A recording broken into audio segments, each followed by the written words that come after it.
District Parivar collectorate ധർണ സംഘടിപ്പിക്കുന്നു. ഭിന്നശേഷിക്കാർ അനുഭവിക്കുന്ന വിവിധ പ്രശ്നങ്ങൾ ചൂണ്ടിക്കാട്ടിയും അവയ്ക്ക് പരിഹാരം കാണണമെന്നാവശ്യപ്പെട്ടുകൊണ്ടുമാണ് കളക്ടറേറ്റിനു മുന്നിൽ ധർണ സംഘടിപ്പിക്കുന്നതെന്ന് ഭാരവാഹികൾ അറിയിച്ചു.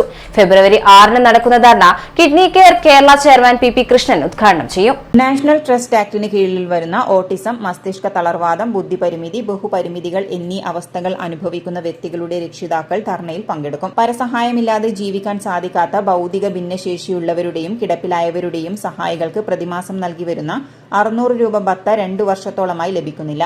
2018 ശേഷം സമർപ്പിച്ച അപേക്ഷകൾ പരിഗണിച്ചിട്ട് പോലുമില്ല. ആശ്വാസകിരണം ഭത്ത വർദ്ധിപ്പിക്കണമെന്നും കൃത്യമായി വിതരണം ചെയ്യണമെന്നും ഭാരവാഹികൾ ആവശ്യപ്പെട്ടു. ഭൗതിക ഭിന്നശേഷിയുള്ള വ്യക്തികൾക്ക് വരുമാന പരിധി നോക്കാതെ ക്ഷേമ പെൻഷൻ നൽകണം. വിദ്യാഭ്യാസ മേഖലയിൽ നേരിടുന്ന കടുത്ത വിവേചനം അവസാനിപ്പിക്കുക, കേന്ദ്ര സർക്കാർ അവഗണന അവസാനിപ്പിക്കുക തുടങ്ങിയ മുദ്രാവാക്യങ്ങൾ ഉയർത്തിയാണ് ധർണ നടത്തുന്നത്.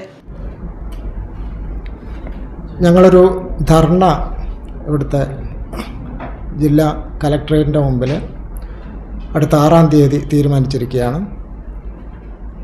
ഇതിൻ്റെ പ്രധാനപ്പെട്ട വിഷയം എന്ന് പറയുന്നത് നമ്മുടെ രക്ഷിതാക്കളെ സംബന്ധിച്ച് ഈ ഭിന്നശേഷി വിഭാഗങ്ങൾ എന്ന് പറഞ്ഞിട്ട്, ഭിന്നശേഷി വ്യക്തികളെന്ന് പറഞ്ഞിട്ട് നമ്മുടെ നിലവിലുള്ള നിയമപ്രകാരം 21 തരം ഭിന്നശേഷി വ്യക്തികളാണുള്ളത്.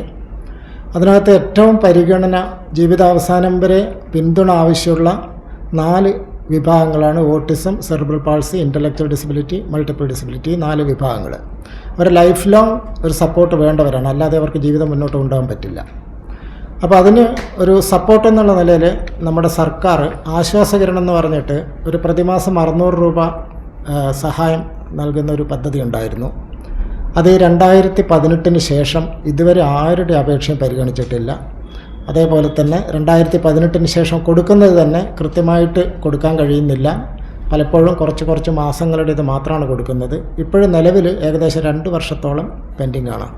വാർത്താ സമ്മേളനത്തിൽ MP Karunakaran, C Rameshan, T ഷർബിൻ, TP Saumini തുടങ്ങിയവർ പങ്കെടുത്തു.